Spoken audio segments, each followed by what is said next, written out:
Dr. Ehrman has said something which is very true. He says, even if scholars have by and large succeeded in reconstructing the New Testament, this in itself has no bearing on the truthfulness of its message. It simply means that we can be reasonably certain of what the New Testament authors actually wrote. Do you understand that distinction? So we can be reliably certain that the text we have today is what they wrote back then, but why should we think it's true? Why should we think it's true? There are other documents from ancient history which we might just brush off and say, oh, that didn't happen. So for that, we need to consider some other arguments. To my second point, verisimilitude. It's a big word, all right? But don't be scared. Say it with me. Verisimilitude. All right? How many of you had trouble saying it? Okay, see, it's easy. All right? So this comes from a Latin word, verisimilitudo, meaning probable, and its etymology, or the origin of the word, is two simpler Latin words put together. Veros means true. It's where we get the word veracity. And similis means like. Thus, verisimilitude refers to something that looks like it's probably true. Simple enough, right? So, when we consider the New Testament, it has verisimilitude. And I just want to talk about 3 examples of this. Luke the historian. Luke was a physician by trade, but he wrote Luke and Acts. And these 2 books are full of historical details. He was the travel companion of Paul, and he wrote the gospel, as I mentioned, and the book of Acts. With our Bibles, let's open up to Luke chapter 1. Luke chapter 1.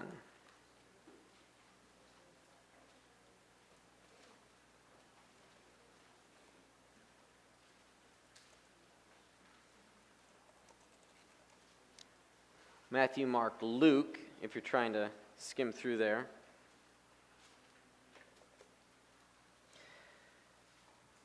Starting at verse 1 here, through verse 4, many have undertaken to draw up an account of the things that have been fulfilled among us, just as they were handed down to us by those who from the first were eyewitnesses and servants of the word. With this in mind, since I myself have carefully investigated everything from the beginning, I too decided to write an orderly account for you, most excellent Theophilus, so that you may know the certainty of the things you have been taught. Here at the start of Luke's gospel, he tells us what his purpose is. Many have undertaken to draw up an account of the things which have been fulfilled among us. But I've investigated these things. I've talked to the eyewitnesses. So now here I'm providing for you, most excellent Theophilus, an orderly account. Luke has purposefully, intentionally taken to a more orderly account. Well, what does he mean?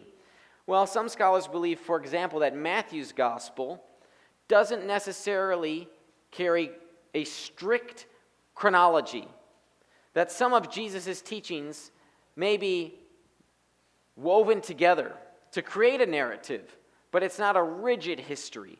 So Luke here, I think, is saying, hey, I'm going to give you something that's a bit more orderly, right? So Luke is a historian in this regard, right? What do historians do? They go and talk to people. They talk to eyewitnesses. They talk to people who are knowledgeable about the event. They want to know more details. So let me give a few examples of some of these details that Luke tells for us. So in Acts 18:2, Luke references the Jews being expelled from Rome. Someone want to look it up? Acts 18:2, under the reign of Claudius. I need a volunteer here. Acts 18:2. Great. Nice and loud once you have it. There he met a Jew named Aquila, a native Pontus, who had recently come from Italy with his wife Priscilla. Because Claudius had ordered all Jews to leave Rome, Paul went to see them. Great. It's just a little detail, because Claudius had ordered the Jews to leave Rome. Okay, well, that's a claim about something outside of sort of Jesus and miracles and all that, right? It's sort of a dull historical detail.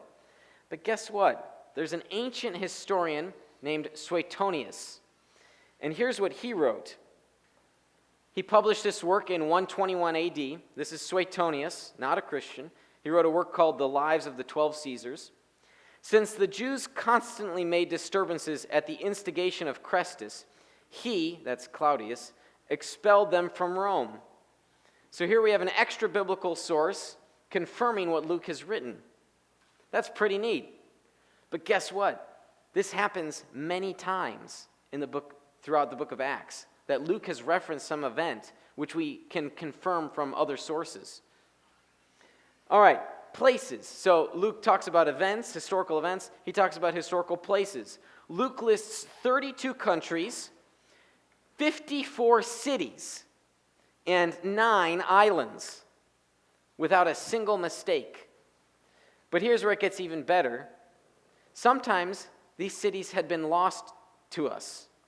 We didn't even know they existed. So they're only referenced in the manuscript, in the ancient text tradition. And it's only later that archaeologists have rediscovered these lost cities. So you see that also with John's gospel, where pools are discovered. So it seems like if people were to make things up, wait, all of a sudden, there it is. We've just discovered it. You can go see it now if you go to the Holy Land.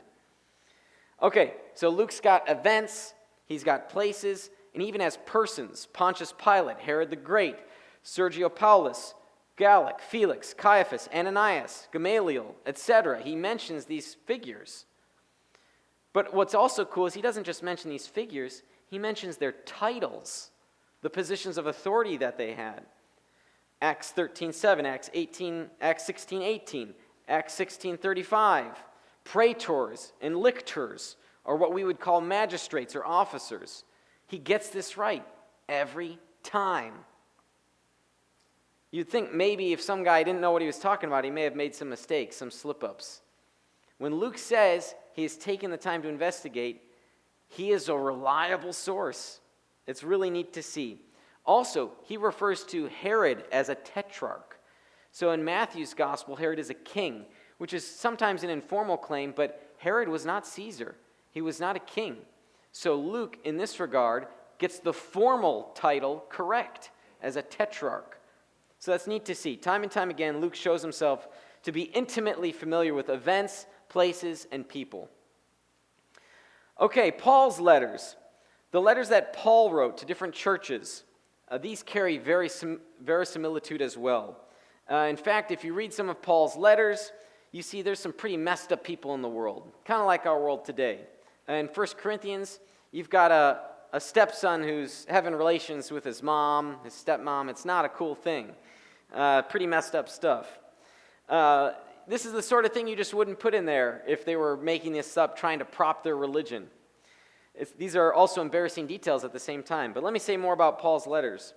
They carry the hallmark of truthfulness, that Paul was answering genuine questions that believers had about this new faith, this new growth of the Christian movement, of the way. What's really neat about 1 Corinthians is a letter that the vast majority of scholars believe is authentic to Paul. They believe a few letters are inauthentic, but 1 Corinthians is authentic.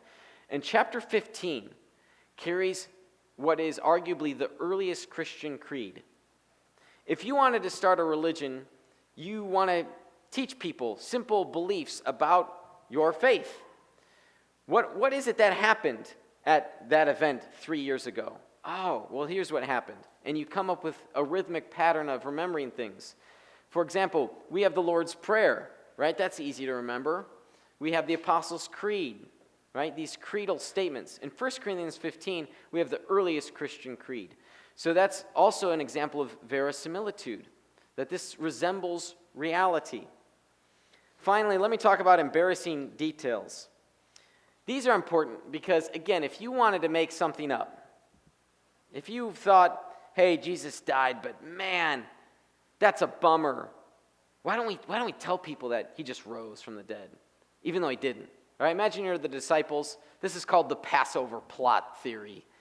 Imagine if you're the disciples, your rabbi is dead. Let's just make up these details, okay? Let's tell people he rose from the dead.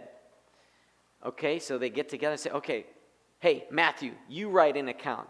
Okay? Peter, you work with Mark, and Mark's going to write this account. Okay? And, maybe Luke didn't come along at that time, but you've got John. Yeah, John, you write things a little bit differently, but yeah, you go ahead and do your thing. You talk about the divinity of Jesus more. Yeah, right, okay. They go off and write their documents. Would they include embarrassing details? What are some of those embarrassing details? Well, you wouldn't say that Jesus' own family didn't believe him, right? And you wouldn't say that John the Baptist, the guy that baptized Jesus, had his own doubts about Jesus being the Messiah. You wouldn't, let's see here. You wouldn't say that the disciples themselves doubted. Oh yeah, and you wouldn't call Peter, the leader of the church, Satan. When Jesus says, "Get behind me, Satan." Right? That's something you would not put in the text. So if they're just making this up, they would have left out the embarrassing details. One of the most embarrassing details of all is an example of evidence that supports the case for the resurrection, the physical resurrection of Jesus. It was the women discovering the tomb. You see, in Jewish society, the testimony of women was not accepted in court. It was gossip. So if you were going to make this up, you would have had men discover the empty tomb because men were reliable sources. And yet women were the first discoverers of the empty tomb.